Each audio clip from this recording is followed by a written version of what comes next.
박근혜 정부 당시 기준금리 인하에도 공작이 개입한 것으로 보입니다. 금리 인하 분위기 조성에 조선일보를 활용한 뒤 이른바 서별관 회의에서 청와대 경제수석이 한국은행 총재를 직접 압박하는 방식이었습니다. 이런 정황이 안종범 전 경제수석의 문자 메시지에 고스란히 담겼습니다. 보도에 김학재 기자입니다. 네, 박근혜 정부 시절 청와대와 정부가 한국은행의 금리 인하를 압박하기 위해서 보수 언론에 기사 청탁을 한 정황은 안종범 경제수석의 문자 메시지에서 드러났습니다. 자, 때는 지난 2015년 2월로 거슬러 올라가는데요. 정찬호 당시 금융위원회 부위원장이 안종범 당시 청와대 경제수석과 금리 인하에 대해서 논의를 합니다. 자, 문자 메시지 내용을 보면요.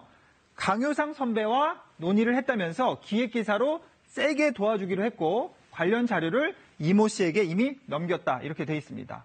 자, 여기서 강효상 선배는 당시 조선일보 편집국장을 말합니다. 지금은 자유한국당 국회의원이고요. 이모 씨는요, 조선일보의 경제부 차장급 기자였습니다. 조선일보는 이 경제부 기자 이름으로요, 2015년 3월 2일과 3일 이틀간에 걸쳐서 금리 인하에 소극적이라면서 한국은행을 노골적으로 비판하는 연속 기사를 내보냈습니다. 자, 제목을 보면요. 경기 부양 팔짱 낀 한국은행의 시대착오라는 제목의 기사가 일면 톱으로 나갔고요. 그 다음 날에는 다른 나라 11개국이 금리를 인하했는데 우리나라만 뒤처졌다는 기사로 또다시 한국은행을 비난하는 기사가 나갔습니다. 자, 조선일보 기사가 나가자마자 정 부위원장은요.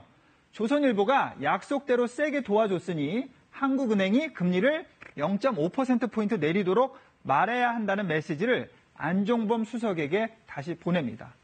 자, 실제로 한국은행은요, 같은 달 금통위원회를 열어서요, 기준금리를 0.25%포인트 내렸고요. 석 달 뒤에 또 0.25%포인트를 더 낮췄습니다. 자, 신문사에 기사까지 청탁을 해서 청와대와 정부가 한국은행의 독립성을 훼손한 정황이 드러난 겁니다. 자, 그렇다면요. 박근혜 정부는 당시에 왜 이렇게 금리 인하에 목을 맸을까요?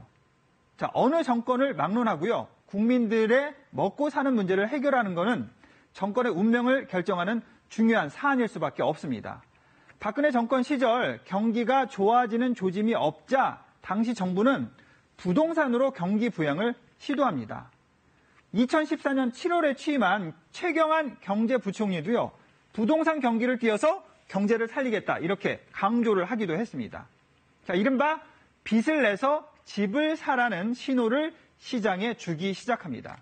이걸 뒷받침하려면요. 주택담보대출의 문턱을 낮추는 것이 무엇보다 필요했고요. 그래서 금리도 낮추고 청약 자격도 완화를 해서 은행에서 대출받아 집을 사라고 길을 터준 겁니다. 자, 그 당시에도 최경환 전 부총리가 이주열 한은 총재와 여러 차례 회동을 통해서 금리 인하를 압박했을 것이라는 의혹이 여러 차례 제기가 됐었습니다. 자, 그때마다 한국은행은 그런 의혹을 전면 부인했는데요. 하지만 결과적으로 한국은행은요, 박근혜 정부 시절 6차례에 걸쳐서 기준금리를 낮춰서 정부의 경기 부양책을 뒷받침했습니다. 같은 기간에 가계부채도 무려 325조 원이나 폭증을 해서요. 역대 정부 최고치를 기록했습니다. 당시 폭증한 가계부채는 지금까지 우리 경제의 발목을 잡고 있습니다. 자, 은행의 돈을 갚지 않는 가계가 늘면요. 은행도 부실해지고 그러면 경기 전반의 악화로 이어질 수 있다는 점에서 시한폭탄이라고도 불리고 있습니다. 자, 무리한 경기 부양책이 부메랑이 돼서 우리 경제에 큰 부담이 되지 않도록 하려면요. 한국은행의 독립성 훼손을 막는 이 제도 개선이 필요하다는 지적도 제기가 되고 있습니다. KBS 뉴스 김학재입니다.